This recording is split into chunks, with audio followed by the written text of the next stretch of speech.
What's the most fricked up thing that you have ever done?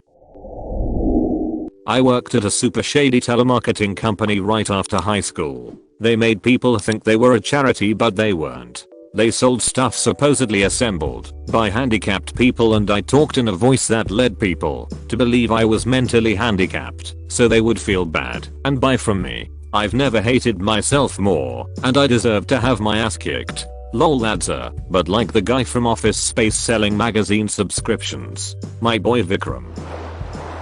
Mad myself at a friend's house, then his parents had to replace the carpet. Lol. How old were you?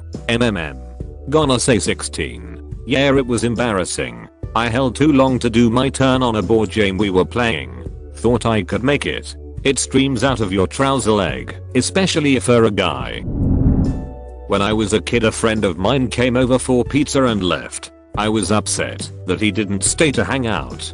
Heard something at my window, and it was him getting my attention, asking if he could have the leftover marinara sauce. I said sure, slightly opened the little marinara container and tossed it to him. He had on a brand new Tommy Hilfiger winter jacket. I had a friend who used to dine and dash all the time. He once made my mom come pick him up from his house, 20-minute drive, bring him back to ours, eat dinner, and the second he finished dinner his ride pulled up and he left. He wouldn't even clean up his plate or anything, just ate and left. My mom was livid with him. So after that, when he came over again and tried to pull that same thing, and my mom said, I'm not feeding you. If you're hungry you can leave and go get your own food, I'm not cooking for you. And he got all mad and called my mom rude for not giving him food, and she snapped and said, no, rude is making someone pick you up, eat their food and leave the second you're done. I'm not a restaurant. Your mom is a badass. Silk underwear was a thing way back. I shat myself once while on a sled with my brother. I somehow managed to unzip and bury it while crying in anger and frustration. Mom found it while walking the dog. I cried again. I shat myself once trying to force out a fart whilst hanging upside down on the monkey bars. I must have been around 9. Anyway, I got them off and put them in the hollow of a tree trunk and put dried leaves on top of it. Man, I shat myself when I was 9 and hid my knickers behind a piano. Years later my dad sold it. I hope they had completely rotted away, but it seems unlikely. I stole some Mother the Saccards from our church and convinced my little cousin to go with me door to door selling them, saying we were trying to raise money for the less fortunate. We then used that money to go buy snacks at 7-Eleven. I was 12, and to this day I randomly wake up wondering WTF was I thinking. Doesn't sound like it's the most fricked up thing ever, but it did stick with me. Well, it's okay, cause Mother Teresa actually funneled money away from the needy and directly into the hands of the church. She was the original clickbait. Source. My first year of college, there was a really annoying guy in my class. He was a total douche. One day he left class and my buddy and I saw that he left his book on the desk. We took it, sold it to the bookstore, and got burgers with the money. I helped him look for his lost book the next day for an hour. Got him. You are the myth I've heard about of someone who would steal your wallet and then help you look for it. I'm my parts, we call those cracktivities, mostly because it's crap crackheads do. Not calling you a crackhead. The story just made me think of that urban legend. My dad stole my mom's wallet at a public pool in the early 50s. He did so he had an excuse to meet her. He told her he found it the next day. Pops was smooth lol. It isn't the most fricked up thing, but the thing that makes me feel bad all the time. Years ago I took my mom's very nice stapler to work and left it there when I quit. I use a stapler multiple times a day and I feel so bad whenever I do. Mayo. Just buy her a new stapler. Release the guilt. But it's not the same. I was a kid, in the 3rd grade I believe. Well, we had this bookshelf with all sorts of books that our classmates were allowed to borrow as we pleased. One day in particular, a book that the teacher was looking for had been missing. So she asked all of us where this book had went, not sure why it was such a big deal looking back, but it was for whatever reason.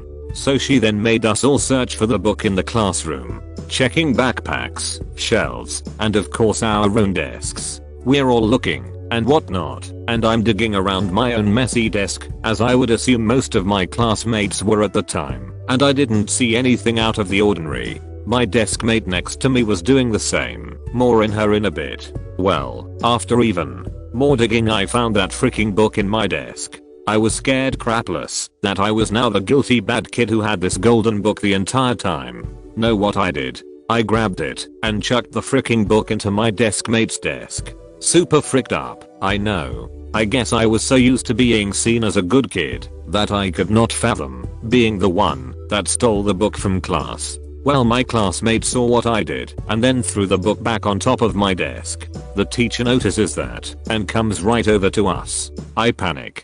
He threw the book in my desk. My classmate yells out, "No, I didn't." I respond with a look of terror on my face. Well, the teacher took my side and pretty much berated the girl I set up.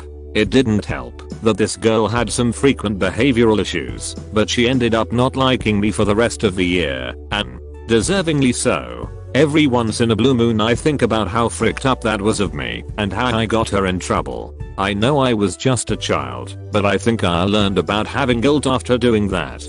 I kind of know what it's like to be on the other side of that. I had a desk mate in 3rd grade that I didn't know very well, but Michael Vasquez, I soon learned, was the reason more and more of my school supplies were going missing, as I was losing pencils right out of my desk almost every morning like clockwork. I didn't mind until I was almost out of pencils, but then a cashable reading award went missing. I found it in his desk and I confronted him and he just played dumb. So I took it to the teacher and she didn't care and told me to get back to work. So I took matters into my own hands and got a triangular pencil with no eraser, with the paint chipped off on one side and my initials carved into it and waited for him to steal it. And sure enough, not 3 days later, not only was it gone, he was using that exact pencil that day. I then went to the teacher with said proof of theft, and that fat useless bitch Miss Waffle, as I called her the rest of the year, behind her back she just told me to stop complaining and wasting her time with my problems. That was the end of that until 2 years later I kicked his ass at soccer because we were sent to the same soccer camp, and that was enough vindication for me. Makes me wonder where that kid is now. A couple of friends of mine had a sleepover at my house one time, and we got a really dumb idea. Hey, what if we take some deodorant and ketchup and draw human outlines with giant dongs on people's driveways in my neighborhood, and in ketchup write the words "get out" next to it? So yeah, that's what we did. Anyways, the cops show up next morning, and boy was I glad to think ahead and draw one on my own family's driveway to make us look like victims. Never got caught, thankfully. But looking back, adding "get out" was definitely drove that over the edge, and now I realize how fricked up the whole thing was. That's why I always get a big lowercase g for tolerance made out of wood and light it on fire. Really creates a sense of community, but you don't want to tame it too much. You can still give a good scare by dressing as a ghost. Broke my own arm on purpose and accidentally scheduled my surgery on Mother's Day. Oh boy, here we go again. Ah, I see you're a man of culture as well. A long time ago, when dinosaurs roamed the earth and you could make prank phone calls, my friends and I called a random number. A woman answered, and in a small child's voice I asked her if she knew where my parents were. I must have gone on for at least 5 minutes, asking for my parents, got all upset, the whole 9 yards. At the end I said I had to go, and hung up on her. To this day, that poor woman has no idea what happened to that little girl. Jesus. Why does literally no one know how to prank call? Why do prank calls always seem to be seriously psychotic and hurtful? Yeah, when we did prank calls it was just, "Is your dishwasher running? Well then you better go catch it." Can't we just do that again? When I was a kid I brought a caterpillar to show and tell, and I kept forgetting to bring it leaves to eat, so I accidentally freaking starved it to death, and I still deal with the guilt. You have felt the guilt long enough. You are forgiven. Let this random internet stranger release you from this bond. Oh, do me next. When I was in 9th grade I accidentally flipped off a soccer coach and a group of 7th graders because I was taking a selfie with a friend, and I was dumb, and I think about it like twice a week. I'm not proud of this, but I stopped talking to a girl I was interested in because of her home life. We were getting to know each other, and I was invited over. Drove over there, and her house was absolutely filthy. Didn't see any roaches, but wouldn't be surprised if I saw one. I stayed there for most of the day hanging out and talking, but in the back of my mind I couldn't wait to get out of there. She was living with a friend's family of anywhere between 7-9 kids because she was having drama with her own family. The house reeked of animal urine and there was just trash everywhere. The carpets felt sticky/tacky. I was just plain uncomfortable. After the day was over, I went home and practically burned my skin off in the shower. I don't know what it was, but going there gave me so much anxiety I didn't know how to deal with it, so I just ghosted her. Don't even remember her name anymore. I felt like such a piece of crap typing that out. I did this. Got back in contact with an old high school friend and he invited me to hang out. His apartment was the worst I have ever seen. Filth everywhere, flies. I gagged a couple times. I absolutely refused to try using their toilet, so I held it. He literally ran to the couch when I got there and shoved a massive pile of garbage onto the floor and happily exclaimed that I could sit there. I only stayed about an hour, but couldn't suppress my gagging from the smell. Ghosted after I left. I just couldn't. Yeah. My girlfriend and I went to join a D&D session that was being run at a friend of a friend's apartment. We arrived and it was easily in the top 3 filthiest places I've ever been. I didn't feel right taking my shoes off, but it was expected, so we stuck out the one session and then bolted to shower and throw out our socks. I'll never forget the layer of grime covering the bottle of scrubbing bubbles on the counter in the bathroom. Even the cleaning supplies were filthy. My friend was also my coworker, so I wound up having to tell him why we wouldn't be returning, which was a bit awkward, but we just couldn't deal at all. My friend and I played Poo Dollar one Saturday evening on campus in college. Now the traditional way of playing Poo Dollar is to simply put a piece of poo and smush it into a crumbled up dollar bill, and when someone finds it in excitement, they get poo on their hands. It's evil already by itself. However, a third wanted to join in on the fun, and he's a huge Star Wars fan. He had a huge wad of fake $10 dollar bills with Jar Jar Binks' face on it. He won them as a kid at Chuck E. Cheese. He said each bill was 5 tickets each and bought a wad with the 100 tickets he won. He told himself as a kid that these would come in handy one day. Now mind you, these looked identical to a $10 bill, except substitute good old Alex Hamilton for Jar Jar freaking Binks. So this means that people would pick up this seemingly fake $10 bill in excitement, find poo on their hands, but find consolation in that it's still a $10 bill. But nope, we even took the consolation away. It was a fake Jar Jar Binks $10 bill and you have poo on your hands. I don't even know what to say to that. Good job.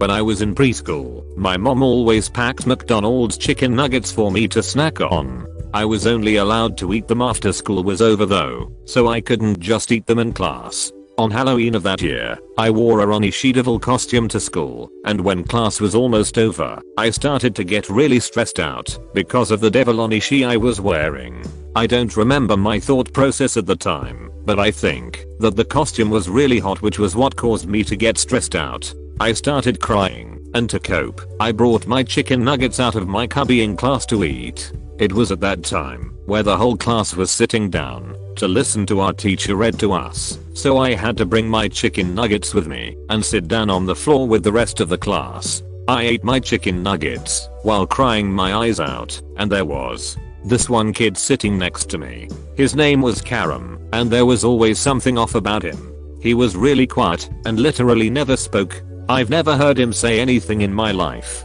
He grabbed my chicken nuggets and started to eat them. This freaked me out and upset the hell out of me because they were my nuggets and he was stealing them. I screamed, and out of natural instinct, I plunged my hands into his mouth, ripped out the chewed chicken nuggets, and put them into my mouth. I did this repeatedly and kept ripping out anything remnant of my chicken nuggets from his mouth, just so I could have them. There was tons of chaos in the classroom and my teacher had to break everything up. Karam is the only kid in that class whose name I can remember to this day. I'm beyond scared. We all are.